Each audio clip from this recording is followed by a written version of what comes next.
The advent, the coming of an important thing or person, and often in religion, the coming of a god. As soon as I saw this title of the chapter, I knew that Undead Unluck chapter 127 was going to be crazy, and it was. So please like, comment, and subscribe. I really appreciate anything you do for the interactions. It helps us with the algorithm, you know what I mean? But let's get straight into Undead Unluck chapter 127. We start off viewing various scenes around the world, and some of these scenes are very interesting, just some small details that Yoshifumi hid for us, so let's go through each of them. Unburned stares off into the sky while holding our favorite girl, Unchaste, or as we know her, Bunny. Shin comforts an injured Mui, peering off into the sky, seemingly a bit scared of what he's seeing, and something catches Phil's attention as he's fighting off Uma Magma. And right here, this is one of those interesting ones. We see that apparently Under has broken into the Union HQ because Creed looks at Miko as they both watch a screen. However, even Creed has paused because of whatever he's seeing. Seal has also apparently left the Union HQ as we saw him kind of slither off in that cloud form, and he's come upon Top and Ishin. He's apparently wounded Top pretty badly. You can see that his arm's a bit hurt. However, Ishin's crying over him, and we can see that Seal has also defeated Uma Move. On one of his talismans, that one in the middle right there, you'll see that Uma Move's name is there. However, it's hard to see the other ones, and I'm wondering if Seal can carry over talismans loop to loop because that's a pretty broken power. Shikara rides along on one of his spheres, and he's apparently just scared of what he's seeing. And Fang right here, riding along on his Dark Kinto Un Cloud, I think he's presumably riding toward the location that we're going to mention later, the obvious advent of God. Right here, a very kind of sad one.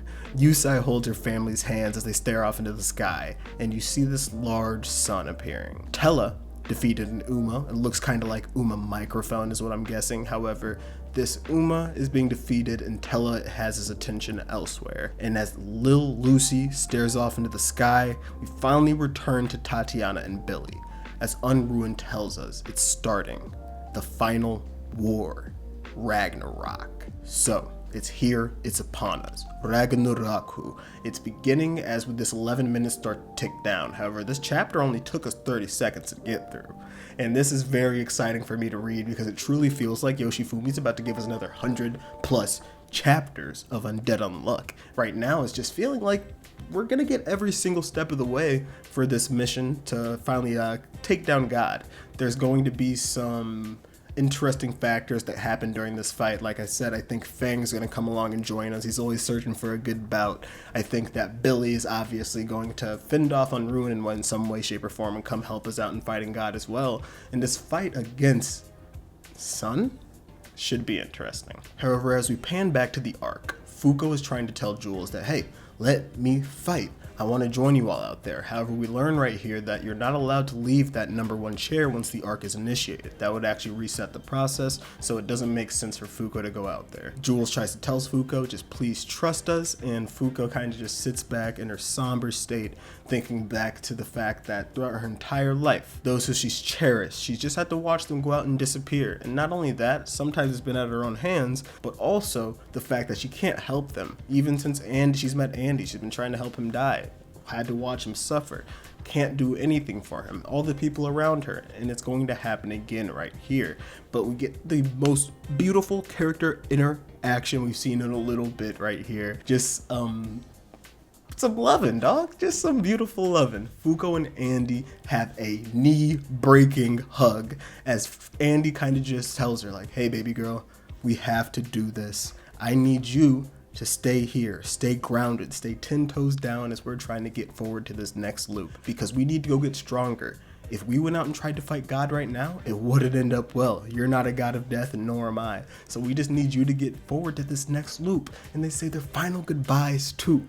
They say that, hey, I'll see you soon, Fuko. It's just 4.6 billion years. I can live that long if it means seeing you again. This shit made me want to shed that gangster tear low-key just because, you know, like Andy and Fuko are cute. I love their relationship. And although we're in a hectic time, you gotta sit back and you gotta relax sometimes, because the true point of Undead Unluck is seeing Undead and Unluck, you know, add up together. As Andy said that final goodbye, he has Jules hop on his back and they jump and jet out of there. They're going up to start that fight against God.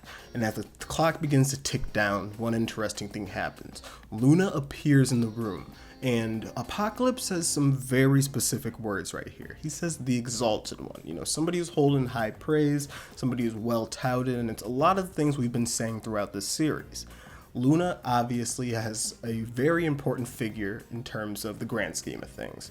She is a mediator in between us and God so far, so her standpoint, not only to be important for us, but to Uma's as well, just sort of is hammering home this fact that, like, Luna is a very important figure.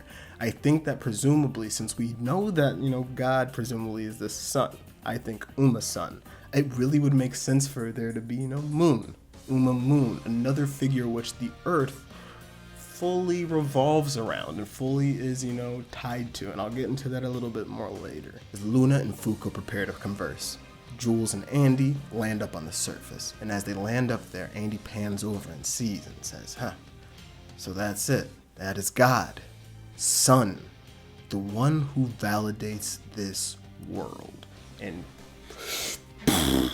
what, brother? This character reveal? Magnificent. Yoshifumi, a very intricate design we chose for this kami fella, and a very interesting one if you do ask me, because we've seen throughout the series that the sun is already an important figure.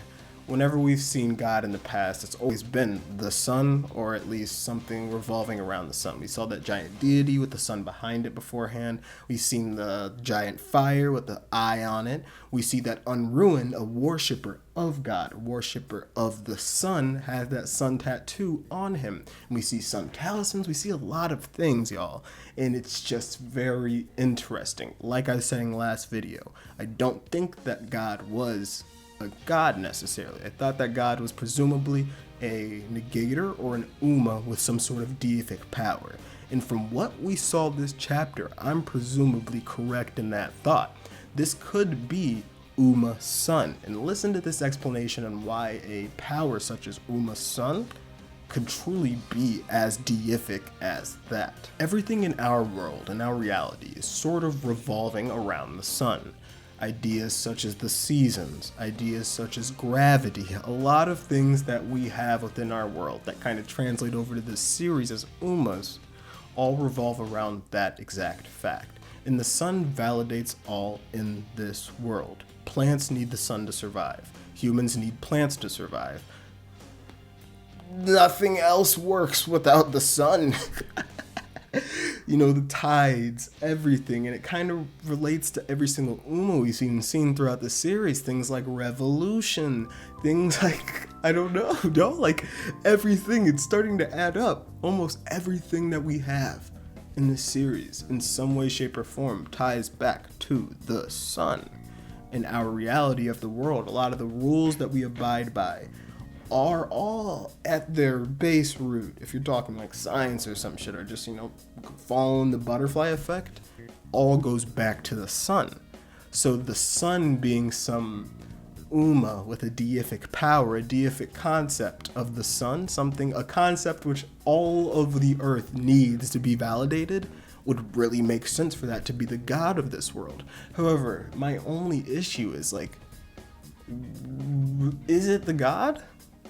Are there more gods? Like Luna. Luna obviously has some sort of deific power as well. The fact that she's the mediator in between us and God doesn't make too much sense. The fact that she can just snap her fingers, go from the moon down to earth, all that sort of junk, a very godly power as well. And there could be multiple gods, and I think that has to almost be the case, because why hasn't the sun god, Uma's son, this, what I think is just a figurehead, the idol, the one that people worship on paper. Think of like Berserk if you've ever read the series. They worship gods, but they don't really know who the true gods are. They know the god. They don't know that stuff. If that is just the sun, there's also, the moon. Who is the individual who gave Negators powers? Because I don't think the sun, if sun is truly God, why would he just come to Earth and destroy everything? Unless it's my previous thoughts that he's just bored. He would 100% just take your powers. Negators, give me your powers back.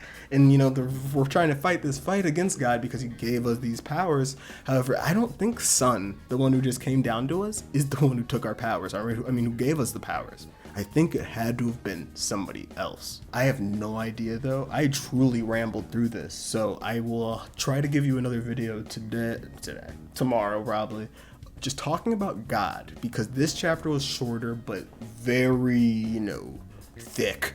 It was a big boy in terms of just information and getting your mind moving, because this just finally seeing God, seeing that it really truly, like I was saying, is a concept typed Uma, presumably the concept of the sun, really gets my mind moving, dude. Undead Unluck is crazy. However, I'm moving next week, y'all. So I could have some hiccups in terms of getting a video posted on Sunday. I know I like to get these out weekly. However, if I miss, then hey, bear with me. It's a hefty process trying to move in with a partner, so you gotta get it figured out. However, the videos are coming. You know me. You know I love Undead Unluck. You know I love this series with my heart. And I can't wait to talk about next chapter, because it's gonna be a thickum, bro. I'm gonna still be reading on Sunday. However, it just might be hard to get out the video. If you guys would like a video of just like bullshit, kinda. Not bullshit per se, however, like a less edited video, just me talking about it, my thoughts on it, and then I could get out a real video during the week. I could even do that, just something recorded on my phone, however I could be set up, just with however I'm set up next week, because I'm moving. However, hasta luego, y'all. I really appreciate you. Like, comment, and subscribe once again, and stay alive, please.